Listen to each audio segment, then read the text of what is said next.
G'day guys and gal, Games Workshop is a lot of things, not all of them good, but something they are good at is giving alternative faction paint schemes a bunch of dope ass lore. The Tau are a great example of this. Although they have their classic tawny brown scheme, they have also evolved to have red, white, and many more, with each colour being tied to a specific Tau Sept or collection of worlds. Some are pretty boring and just exist so Tau players can get creative with their colouring, but some are extremely dope. After all, Commander Farsight, leader of the red armoured Tau, dices up Cornite demons like Sashimi with his vampiric Xeno sword. Epic. Before we get started, I'm a sucker for good value. The more money I can save, the more money I'll spend, and nobody does value quite like Manscaped. As we all know, because they have an infinite marketing budget apparently, Manscaped is an innovative men's grooming company that is famous for their shaving and hygiene products, especially the ones that you can use on your balls. They also have some seriously awesome bundle deals, such as the Performance Package 5.0 Ultra, everything you need to keep the hedges trimmed and smelling good. The star of the package is the Lawnmower 5.0, a massive improvement over the 4.0, featuring direct USB charging, an additional shave head, better LED lights, as well as the classic features we love, like being waterproof and having solid battery life. The package also features the Weed Whacker 2.0. To secure a smooth post-shave, the package also has the Crop Soother aftershave. Something that I personally love from the package is the Crop Preserver, which is a ball deodorant which destroys the dreaded stanky wiener. Great to use before a date, or for me, before I go to jiu-jitsu. No one wants to smell that shit. To top it off, the package also includes a sleek travel bag and some comfy Manscaped boxes. All this for 45% cheaper than what you'd get from buying the items individually. But then by using my link below, you'll get another 20% off and free international shipping. Jesus, that value. Cheers to Manscaped for sponsoring this video. Today we'll go over every single Tau Sept. Who knows, maybe this video will help you pick one if you were ever keen on losing all your friends and regaining your virginity via becoming a Tau player. Let's get into it. To understand the Sept colorings, we first need to understand that the Tau aren't stupid. They do actually change their armor camouflage depending on the battlefield, which is why their home colors match the dry tundra deserts and their snow armor is generally white. So you would need to look at their helmet markings to figure out which Sept they're actually from. This contrasts pretty heavily with Space Marines who just say, "Fuck it, my chapter colors are fabulous," and will wear their gleaming cobalt blue and gold in every battlefield no matter how badly it ruins any pretense of stealth. So for this video, we will just say that the Sept's colors are what it wears on its own homeworld. With that in mind, the Tau Sept of Ta'au commonly uses the brown off-cream color as that matches with the hot savanna vibe that they have got going on. These Tau were considered super hopeful, excited, and naive, the first to stake out across the galaxy and colonize other worlds. It was on Ta'au that many of the Tau's battle doctrines and philosophies were created, so despite how diverse the Tau Empire has become, everyone always respects the shit out of Ta'au. Then there was the First Sphere expansion, where the Tau Empire rapidly grew in size and created new Septs with their own things going on. The first of these were Ta'au.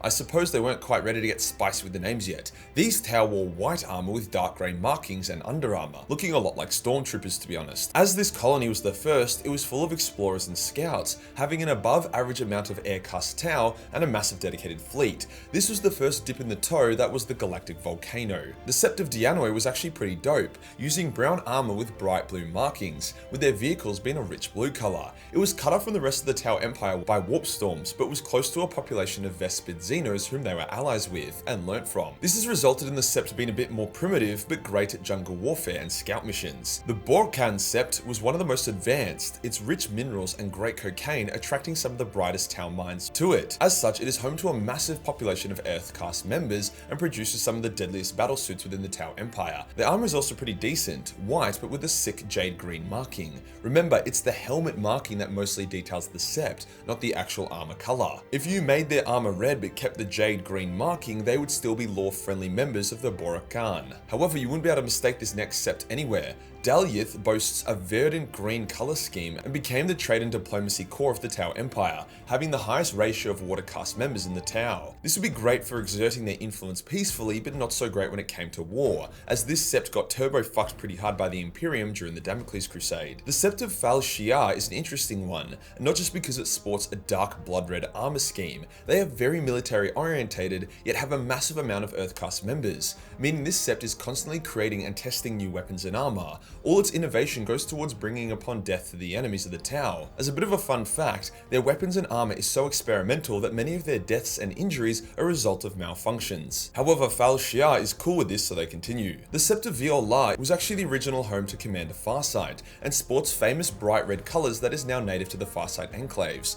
They are known as a hardy, no-nonsense people. Their fire warriors are brave and daring, preferring to be aggressive rather than just having gun lines. This extends to the other castes as well, with their water caste members being hard bargainers and no-nonsense diplomats, while their earth caste members have invented some seriously spicy shit, like the Onaga Gauntlet. Farsight would eventually be exiled by the Tau Empire and moved the spirit of Viola to his new enclave planets, with Viola itself getting spanked pretty hard by the World Eaters. The Sept of Sarse was not a pleasant one. Its blue-grey armoured warriors had to do a hectic genocide of the planet's predators before its people were able to land safely and colonize. It boasts vast underground cities and is home to one of the most famous military academies, which in turn allows them to create a shitload of fire warriors. Its large Earth caste population also produces a large portion of the Tau Navy. So that concludes the first sphere expansion Septs, but the Tau went fucking done. They wanted to expand again, so they did, giving us a bunch of new Septs and paint options. The first of these was Ul Tal, a world that basically became one big retirement home for old Tau warriors. It is basically a pleasure world, but is surrounded by orbitable weapon platforms, as it would be seen as very culturally bad for the Tau's honored veterans to get invaded and killed. Their armor is red with bright green markings. Andras is the first Sept that was ever officially abandoned due to the world being creepy and kind of cursed. A small force of fire warriors and earth caste scientists remain on it, with these warriors being seen as a bit cooked and easily angered. They are distinguished by their black Sept markings, although their base armor color often changes as they are specialists in stealth and infiltration missions, so they give a fair bit of a shit about camo. Kay Shalan is a shitty place to live. Its positioning makes it easy to raid by other Xeno races. The Dark Elder attacked Kel Shalan, and soon after, High Fleet Gorgon came to chomp on that ass. After surviving that, they were then attacked by a force of Nergalite Space Marines. Needless to say, they are salty as fuck and don't trust anyone. Their dark, broody colors reflect this. There isn't much to say about Elsia beyond their dark red armor, their love of the XV-104 Riptide battlesuit, as well as poetry. Yep, it's a weird combo, but let's roll with it. The Sept of Tashvar is kind of like the opposite of Elisia. They have blue armor and are hardy, tenacious people, not exactly the poet types. They're also randomly like the best razor shark pilots in the Tau Empire, so there you go. Vashar was a Sept that had to be terraformed for a while before it was colonizable, which means it didn't end up with a huge population. However, the air caste took a liking to it, making Vashar the heart of the air caste for a long time. Their armor is a dark grey to reflect their world. The Sept of Teolku was more of a spiritual landmark world than an actual world. The Ethereals took a special liking to it and built many of their temples there, making it a meeting ground to do diplomacy with other races, like the Imperium. Its warriors are jade green, which gives it a massive ancient China mythology vibe, but we don't really know a whole lot else beyond that. So that concludes the second sphere expansion, but you bet your ass that our badge-headed bovine bitch lovers didn't stop there. The Sept of Kis Mi Yen, I definitely fucked that up, used to be an imperial world, as by this point the only way to expand the Tau Empire was to take worlds off other factions. As it's pretty out of the way and the Tau took over it subtly, it wasn't very distinguished or had a large presence, with its armor being a white and grey boring blend. It was actually too subtle, as a gene sealer infestation broke out, which the Tau found interesting, so didn't really bother dealing with it until a full-blown civil war broke out that lasted 10 years. As the third sphere expansion Septs are on the border of Tau space, they have to be especially hardy. Rios was taken from the Orcs and turned into a fortress world, a first line of defense against invaders. Its warriors are painted kind of like Dark Angels, dark green with grey. The final Sept of this expansion was Mulgulath Bay, previously an imperial hive world that was taken by the Tau. As the Imperium are sore losers, they exterminated the planet as a big fuck you to the Tau. Some of the Tau survived and tried to escape to the Farsight enclaves, but were then hunted down and killed by other Tau.